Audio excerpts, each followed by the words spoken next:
Hi everyone, Isaac from Why I Play here, and today we have for you a detailed farming guide. Now I know some of you are just here for the maps, so without further ado, here are the maps. I had a lot of fun compiling these maps. I have two versions of the map. One is with the red route and the other one with the red and green route. Alright, so the red route is the one with optimized farming. As you can see, I've numbered the routes for you. So you don't have to follow the numbers on the routes. You can farm them in any order you prefer. Right, the red route runs for about 71 minutes. The green route runs with an additional 200 over minutes for a total farm time of 4 hours and 53 minutes. Of course, these are based on my own estimates, so you might do better or you might do worse. Just from the map, you may not be able to see the mobs I go after, as well as the elevation on which the points are located. So in order to help you, I have this video here, right? It's a 71-minute video. You don't have to watch the whole thing. You can just skim it, alright? Or you can try to follow it and see if you can match my efficiency, right? I love a challenge. If you want a copy of the maps, I have put them in the description below, really close to the like and subscribe buttons. Alright, so hope this will help you in your farming, right? And make it a piece of cake. Links to the map are in the description below. We also did an analysis of the red versus the green routes. If you're interested to find out more, please watch on. For the full road farming setup, we used this party, right, with Fischl and Xiangling both as DPS. So Fischl had 2 pieces of Wanderer's Troupe and 2 pieces of Thundering Fury, while Xiangling was using a full Gladiator set. Alright, both of them are pretty much decked out with 5-star artifacts. I think Fischl might have 1 4-star on her. The main damage source of this party comes from the Overload mechanic, which is one of the highest damage elemental reactions in the game.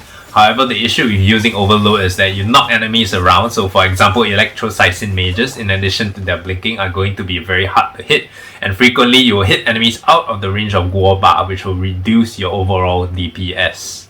For Razor, we have him in the party because his Greatsword is great for mining. He has the Woven Sprint passive, which lets you run across the map using 20% less stamina, and he has synergy with Fischl through the Electro Elemental Resonance, which will let Fischl have a lot more uptime. Plus, he's also great at bursting Abyss Mage shields down, especially Ice Mages.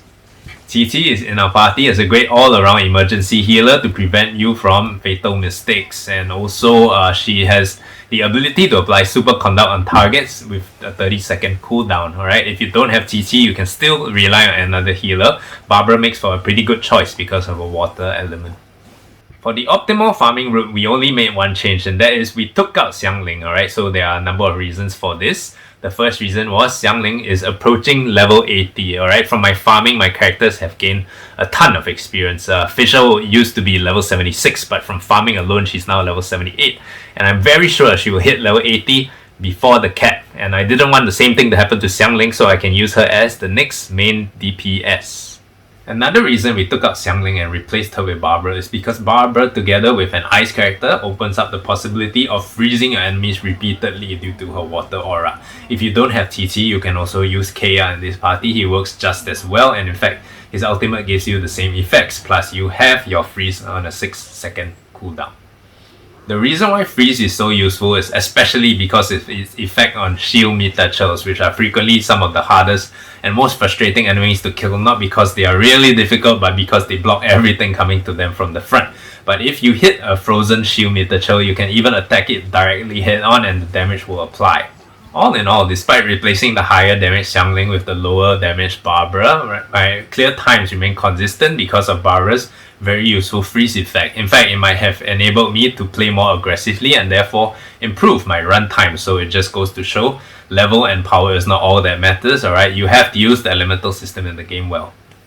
Besides the difference in teams, alright, you'll notice there's a huge difference in the timing for each route, alright? So our first route, 293 minutes, is made up of both the green and red lines on your map. So that one is for you to farm on weekends. If you don't feel like crashing other players' co-op games and you don't have any friends online, right, you can sit and chill and spend the whole day on the map. Alright, so for the second route is more optimized towards bosses and high density mobs. That one's only 71 minutes, so you can farm that on weekdays as well in case you don't have the time. So it's important to note for both our routes, we are avoiding Fatui and Whopper Flowers, alright? So these are really difficult enemies in relation to the amount of Mora they give, and they can't even drop artifacts. So generally, it's really inefficient to stop to farm them or to trigger them by pulling roots from the ground, for example. Another difference in our runs is that for the optimized route, I only went for the key drops, which means artifacts as well as higher tier materials. And generally, I did not backtrack to pick up any of the other materials. This was in order to avoid slowing down the run. So because I was using Fischl as a main DPS, it was fairly easy because of her range. For the 293-minute farming route, we actually tracked Ascension materials as well as came to a number of other interesting conclusions. If you're interested, you can check out the link in the box here. If you haven't seen this chart before, I'll just give you a quick explanation of what it's about, alright? The green portion is the income you can get from doing all your various kinds of dailies as well as your random world quests. For the yellow part, that's the amount you can get for each additional hour of farming. So immediately what you can notice from the chart is the greatest bonus we get is for character XP. Alright, there's a massive increase in character XP, especially for free-to-play players, per hour that you farm. And although the experience you get isn't much, right, it's enough that you can boost your characters up. So for example, as I mentioned, my Fischl used to be level 76. But as you can see now, she's level 78, approaching 79. And I'm fully sure that I will hit level 80 on her before I get anywhere close to AR 50 where I can ascend her. So once I have her out, I'll be doing the same for Xiangling, right? And that's 4 levels of free character experience right there, and even more as I continue to farm all the way up to level AR 50, alright? So the sky is the limit. It really depends on how much farming you want to do, alright? If you're a crazy hardcore min-maxer like myself, right? Alright, like go ahead, like get all the experience you can, but if you can only squeeze in half an hour or 1 hour a day, right, there's still some value to be gained there. So don't get your characters all to level 80, right? You'll regret it, right? The experience will leak past you and you won't even know. For weapon XP, it appears that farming doesn't make much of a difference. If you target rocks and go for your limit of 30 crafts every day, right, 300,000 weapon XP a day, I'm sure you can make a much larger difference than if you went for a general farming route like in this video. However, I don't think you need to do that, because if you look at my inventory, if you look at the level of my weapons compared to the level of my characters, right, I already have 4 weapons that are ready, they are level 80, ready to go, right? You don't really need to focus on weapon XP, it's unlikely to be the limiting factor. For Mora farming, what you notice is you can pull in almost half of a ley line worth of value, right? Because the world level 5 ley line gives you 60,000 Mora. So you're saving 10 resin right there, alright? So rather than doing ley lines, right, it's better to just get a good farming route, right? Just do it for half an hour a day even, right? And you can, the resin savings really do add up.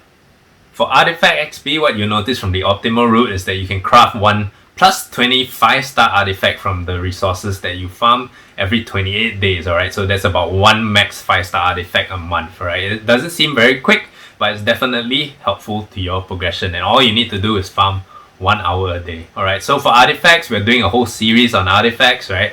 I hope there's lots of useful information there, alright? And you can find out by subscribing to our channel. Alright guys, we reached the end of the video. Please remember to press the like button, right? And leave any comments you might have, any suggestions that you have. Maybe what if you think we can improve our optimal route, right? I would love to hear from you. I'd love to hear what feedback you have for me. Alright, so that's all we have today. I'm Isaac from Why I Play, signing out. Yuzu.